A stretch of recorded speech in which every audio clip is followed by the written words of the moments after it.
والصلاة والسلام علی رسول اللہ اما بعد فاعوذ باللہ من الشیطان الرجیم یا ایہا الذین آمنوا لا تتخذوا عدوی وعدوکم اولیاء، اے لوگو جو ایمان لائے ہو میرے اور اپنے دشمنوں کو دوست مت بناؤ۔ عزیز بھائیو، سورت کا پس منظر یہ ہے کہ صلح حدیبیہ 6 ہجری کو ہوئی۔ رسول اللہ صلی اللہ علیہ وسلم اور مشرکین مکہ کے درمیان اس میں ایک یہ بھی شرط تھی کہ 10 سال اب ہم جنگ نہیں کریں گے۔ کچھ قبائل رسول اللہ صلی اللہ علیہ وسلم کے ساتھ مل گئے اور کچھ مشرکین مکہ کے ساتھ، اس طرح معاہدہ ان پہ بھی لاگو ہوا۔ 1.5 سال گزرا تھا کہ مشرکین مکہ نے بنو بکر قبیلے کے ساتھ مل کے رات کو بنو خزاع پہ حملہ کر دیا، ان کے بندے قتل کیے۔ رسول اللہ صلی اللہ علیہ وسلم نے اس کو صلح حدیبیہ کی خلاف ورزی سمجھا اور یہ ہوئی اور تیاری کا حکم دے دیا۔ ابھی ٹارگٹ شو نہیں کیا گیا کہ کہاں جانا ہے، لیکن کچھ لوگوں کو پتہ لگ گیا کیونکہ انہوں نے بدعہدی کی تھی مکہ والوں نے۔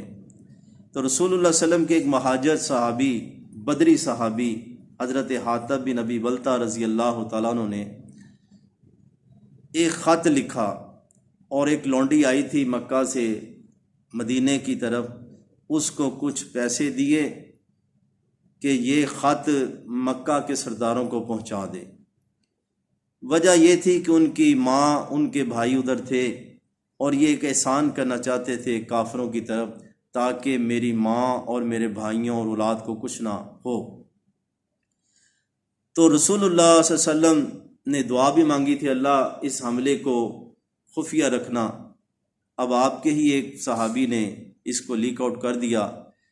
عورت اس خط کو لے کے جا رہی ہے مکہ کی طرف، ادھر سے وحی آ گئی رسول اللہ صلی اللہ علیہ وسلم کو کہ جی آپ کے صحابی نے وہ خط لکھا ہے، خاخ نامی باغ کے پاس وہ جا رہی ہے۔ آپ نے فوراً حضرت علی، حضرت زبیر، حضرت مقداد کو بھیجا، گھوڑوں پہ دوڑتے ہوئے گئے اور عورت کو روک لیا، تو اس سے وہ خط لے لیا۔ آ کے رسول اللہ صلی اللہ علیہ وسلم نے فرمایا، حاتب یہ تو نے کیا کیا؟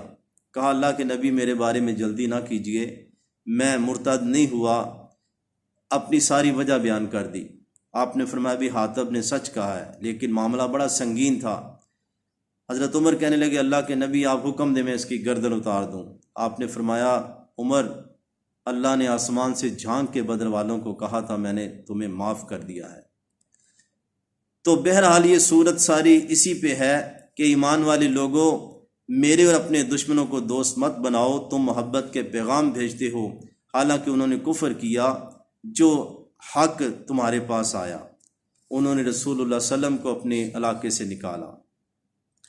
اسی واقعے کو بیان کرتے کرتے اللہ آگے فرماتے ہیں، لن تنفعکم ارحامکم ولا اولادکم، ہرگز تمہیں فائدہ نہیں دیں گے تمہاری رشتہ داریاں اور تمہاری اولادیں یوم القیامہ، قیامت کے روز۔ یفصل بینکم، اللہ جدائی ڈال دے گا، واللہ بما تعملون بصیر، اور اللہ تعالیٰ جو بھی تم عمل کرتے ہو اس کو دیکھ رہا ہے۔ تو یہ آج اپنی اولاد اور اپنی بیوی بچوں کی خاطر تم یہ جو کر رہے ہو، ملت سے بے وفائی اور ایک خط لکھ رہے ہو، قیامت کے دن یہ اولادیں اور رشتہ داریاں کام نہیں آئیں گی۔ کتنا سخت حکم ہے۔ فرمایا تمہارے لیے تو قد کانت لکم اسوۃ حسنۃ فی ابراہیم، تمہارے لیے تو ابراہیم علیہ السلام کی زندگی اسوہ حسنہ تھی، نمونہ تھی، کہ انہوں نے صاف اپنی قوم کو کہہ دیا کہ بے شک اس میں باپ بھی تھا ابراہیم علیہ السلام کا، ان کا خاندان اور برادری تھی۔ کہا اب ہم تمہارے ساتھ دوستی نہیں کر سکتے، اب بغض اور عداوت شروع ہے، حتیٰ کہ تم اللہ وحدہ لا شریک پر ایمان لاؤ۔ تو عزیز بھائیو، یہ تھوڑا سا تعاون اللہ پسند نہیں کرتا، اور قرآن مجید اس چیز پہ بھرا ہوا ہے۔ سورہ آل عمران میں ہے، لا یتخذ المؤمنین الکافرین اولیاء، مومن کافروں کو دوست نہ بنائیں، من دون المؤمنین، مومنوں کو چھوڑ کے۔ کسی جگہ فرمایا اسی صورت میں، لا تتولوا قوما غضب اللہ علیہم، جن پہ اللہ کا غضب ہوا ان کو دوستی نہ کرو۔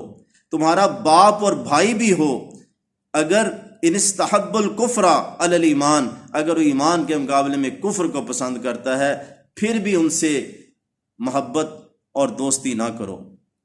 یہ ہے قرآن کی پالیسی، خارجہ پالیسی۔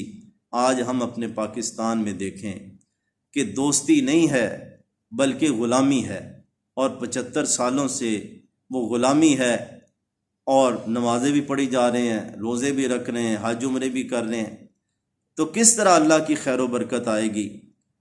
ایک مومن وہ صرف اللہ کا غلام ہوتا ہے، وہ اسلامی شریعت کا فرما بردار اور تابع دار ہوتا ہے۔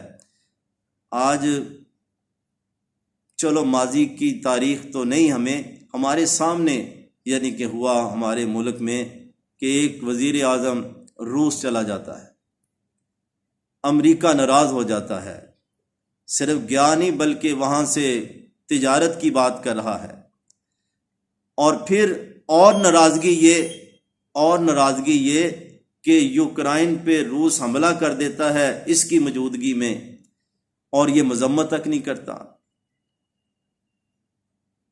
امریکہ بہادر ناراض ہوتا ہے، فوراً حکم دیتا ہے اپنے غلاموں کو، اور وہ 22ویں گریڈ کا ایک افسر، طاقتور ادارے کا سربراہ، پالیسی بیان دے دیتا ہے یوکرائن کی حمایت میں، روس کی مذمت میں۔ پھر یہی نہیں بلکہ سب کے سامنے ہوا کہ باقاعدہ رجیم چینج کے لیے زرداری صاحب کو آگے لگایا گیا، اور دیکھتے ہی دیکھتے عدالتیں بھی، ادارے بھی، بیوروکریٹ، آئی جی، سب اب اس مشن پہ جو 7 سمندروں پار حکم آیا اس پہ عمل درآمد ہو رہا ہے۔ اور یہ اب کوئی تعصب ہو تو نہ مانے، سب کے سامنے پیسہ بھی تقسیم ہو رہا ہے اور وفاداریاں بھی تبدیل ہو رہی ہیں۔ آسمان والے کا حکم تو یہ تھا کہ تم نے کافروں کی غلامی نہیں، دوستی بھی نہیں کرنی، اور صرف اپنے رشتہ داروں کو فائدہ پہنچانے کے لیے اگر تم کرو گے، یہ صرف خط لکھا تھا حضرت آدم نے، صرف خط لکھا تھا، اور جو اپنی اولاد کی بہتری کے لیے جزیرے اور پلاٹ اور پتہ نہیں کیا کچھ لے رہے ہیں، کیا یہ ان کی اولادیں قیامت کے دن کام آئیں گی؟ اللہ رب العزت نے اتنا سخت یعنی کہ پورے قرآن مجید میں فرمایا وہ انہی میں سے ہے، جو ان سے یارانے لگاتا وہ انہی میں سے ہے، وہ قیامت کے دن کوئی الگ جماعت کے ساتھ نہیں ہوگا۔